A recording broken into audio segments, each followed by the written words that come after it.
성경의 인물들은 한 명의 예외 없이 하나님이 당신의 뜻과 계획대로 택하여 구원해 주었습니다.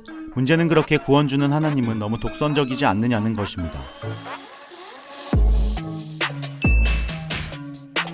첫째는 하나님이 처음부터 끝까지 구원을 주관한다면 이미 택함받은 자로선 구원에 영향을 줄 만한 선한 일을 할 필요가 없을 뿐 아니라 아예 정반대로 아주 악한 일을 마음껏 해도 괜찮을 것이라는 오해가 생깁니다.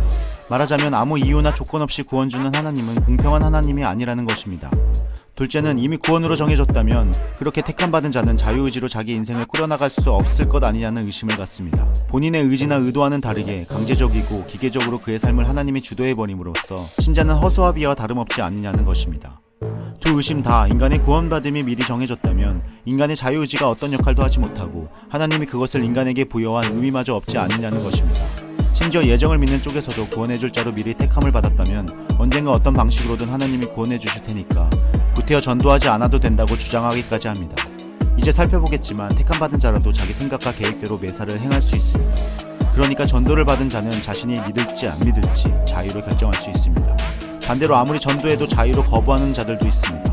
전도받는 중에 스스로 성경을 읽고 해석 판단할 수 있습니다. 어떠한 간증을 들어보더라도 또한 어떤 신자라도 예수 믿은 경험을 되돌아보면 어떤 강제적이고 초자연적인 간섭은 없었다고 동의할 것입니다. 이런 맥락에서 즉 모든 신자가 분명 예수를 믿기로 스스로 결단했으니까 구원받을 자들이 미리 예정된 것이 아니라 인간이 자기 자유의지로 믿기로 결단해야만 구원받을 수 있다고 주장합니다. 그러나 그 주장의 딜레마는 살펴본 대로 성경의 모든 인물들이 예정에 의해 구원받았고 서신서들도 예정 구원에 대해 명확하게 진술하고 있다는 것입니다. 필연적으로 성경의 진술은 부인할 수 없으니까 하나님의 예정과 인간의 의지를 절충하는 신학적으로 중간적인 입장이 나타납니다. 하나님의 예정에 의해 구원을 주긴 하지만 인간이 자기 자유의지로 수용하거나 반대로 거부할 수 있다고 합니다. 나아가 전지전능한 하나님은 그 사람이 거부할지 받아들일지 미리 아시기에 스스로 결단하여 받아들일 자만 구원으로 예정했다고도 합니다.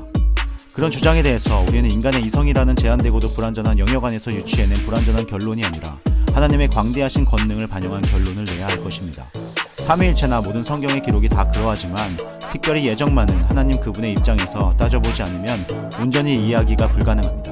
성경의 수많은 인물들 중에 이 주제에 대해 가장 잘 살펴볼 수 있는 예는 구약 인물 요셉과 신약의 바울을 들 수 있습니다.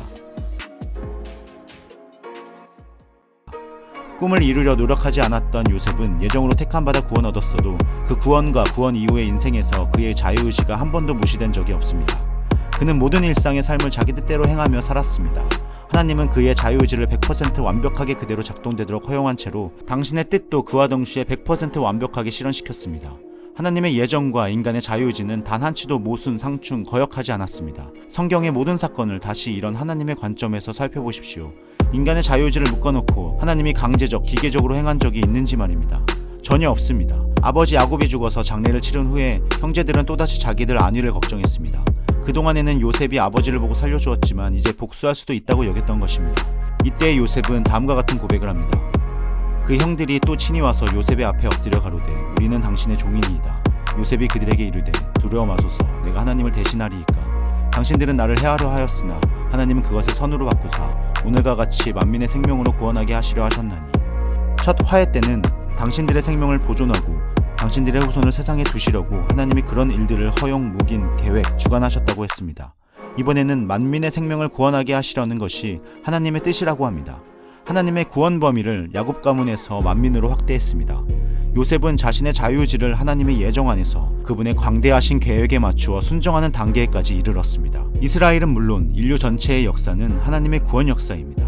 창세기에서 아담에게 주신 최초의 구원 언약을 예수 그리스도를 통해 실현해 나가는 기록입니다. 아브라함의 후손 12지파를 하늘의 뭇별처럼 번창하게 하고 그 가운데 유대지파의 다윗 가문을 택해 여자의 후손으로 예수가 태어나게 하시고 십자가의 대속제물로 죽이심으로 말입니다.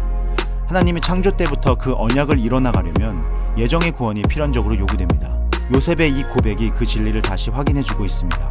인간의 자유의지를 그대로 두고도 당신의 뜻을 하나의 차질 없이 이루신 절정이 바로 예수 십자가의 구원입니다. 그 구원이 창세전부터 예정되어 있습니다. 이것은 바로 주님의 십자가가 복음이 되는 이유도 예정의 방식 외에 구원이 성립될 수 없고 그분의 전적인 은혜로만 구원이 이루어지기 때문입니다.